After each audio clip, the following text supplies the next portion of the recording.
এই মাঠেই খানিকক্ষণ আগে ট্রেনিং করে গেছে অস্ট্রেলিয়া, তারও আগে করে গেছে বাংলাদেশ, আর ঠিক পেছনে থাকা বসুন্ধরা কিংস অ্যারিনাতে পরদিন ম্যাচ বাংলাদেশ ভার্সেস অস্ট্রেলিয়া বিশ্বকাপ এবং এশিয়ান কাপ বাছাই পর্বের ম্যাচ।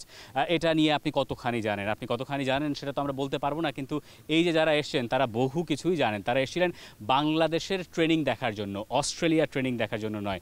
এবং বহুদূর থেকে এসে তারা জানলেন, আসলে কি জানলেন আমরা একটু সেটাই শুনি। আপনারা কোত্থেকে এসছেন? কুড়িল বিশ্ব রোড। কেন এসেছিলেন? বাংলাদেশের প্র্যাকটিস দেখার জন্য। বাংলাদেশের প্র্যাকটিস দেখার জন্য যে এলেন, তারপরে কি হলো, কি দেখতে পেরেছেন? না, কিছু দেখতে পারি নাই, হতাশা। হতাশা। আচ্ছা, কিভাবে এসেছেন, কিভাবে কুড়িল থেকে? হেঁটে আসছি। হেঁটে? আপনার বয়স কত? আমার বয়স 13 বছর। 13 বছর তার বয়স। তিনি প্রায় 14 কিলো এখান থেকে কুড়িল বিশ্ব রোডের দূরত্ব। পুরোটা রাস্তা হেঁটে এসছেন বাংলাদেশ ফুটবল দলের ট্রেনিং তিনি দেখবেন বলে। আমি জানি না এই ভিডিও আসলে কত দূর পৌঁছাবে, কার কাছে পৌঁছাবে, তবে যাদের কাছে পৌঁছানো দরকার, যে এই দেশে এইরকম ফুটবলের ভক্ত আছে আর সমর্থক আছে। আপনি করেই বলি, কালকে স্টেডিয়ামে আসা হবে? হ্যাঁ, আসা হবে। কখন খেলা জানো?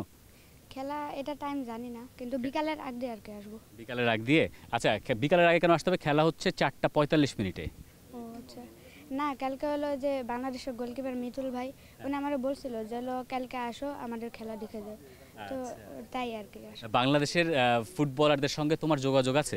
হ্যাঁ, ওনাদের সাথে সবার সাথে কথা বলি। তাই? কিভাবে? কালকে কথা বলছিলাম। সবাই আর কি আমার ছোট ভাই মনে করে আর কি করে। তখনও কি সেই কুড়িল থেকে এত দূর হেঁটে আসা হয়েছে? হ্যাঁ। তারপরে আবার যাওয়ার টাইমে বাংলাদেশ ফুটবল টিমের বাসে করে চলে গেছিল। দারুণ। বাংলাদেশ ফুটবল দলের বাসে করে এরপরে রওনা হচ্ছে। কিন্তু আজকে তো বাংলাদেশ ফুটবল দলের বাস চলে গেছে, প্রায় সন্ধ্যা নেমে গেছে। এখন কি হবে? এখন হেঁটে যেতে হবে। এখন হেঁটে যেতে হবে। তোমার নাম কি ভাই? ইয়াসিন। ইয়াসিন, তুমি কি তার সাথে আসছো? জি। তুমিও কি এরকম হয় ট্রেনিং দেখো নাকি? না, আমি আজকে আসছি। হেঁটে আসছে? তুমিও হেঁটে আসছো? জি। হ্যাঁ? জি। কিভাবে? কতক্ষণ লাগে হেঁটে আসতে? এটা বলতে পারি না। বলতে পারো? আচ্ছা, কালকে বাংলাদেশ কেমন করবে কি মনে হয়? বাংলাদেশের জন্য কিছু বলতে চাও? হ্যাঁ, বাংলাদেশ যেন ভালো করে এটাই আশা। ফিলিস্তিনের কাছে লাস্ট মিনিটে একটা গোল খাইছে, এটা অনেক খারাপ লাগছে, কিন্তু এই ম্যাচটাতে যেন বাংলাদেশ ভালো কিছু করতে পারে, সেটাই চাওয়া। এই কতজন যে বাংলাদেশের একটা ভালো রেজাল্ট চান। হয়তো দলটার নাম অস্ট্রেলিয়া, দলটা বেশ কঠিন, কিন্তু এইভাবে এই আবেগের দাম বোধহয় বাংলাদেশের ফুটবলার যেহেতু জানেন, তাদের সঙ্গে তাদের পরিচয় আছে, নিশ্চয়ই সেটা দেওয়ার চেষ্টা বাংলাদেশের ফুটবলাররা মাঠে করবেন। For more updates, subscribe to our YouTube channel and click on the bell icon. Follow us on Facebook and Instagram.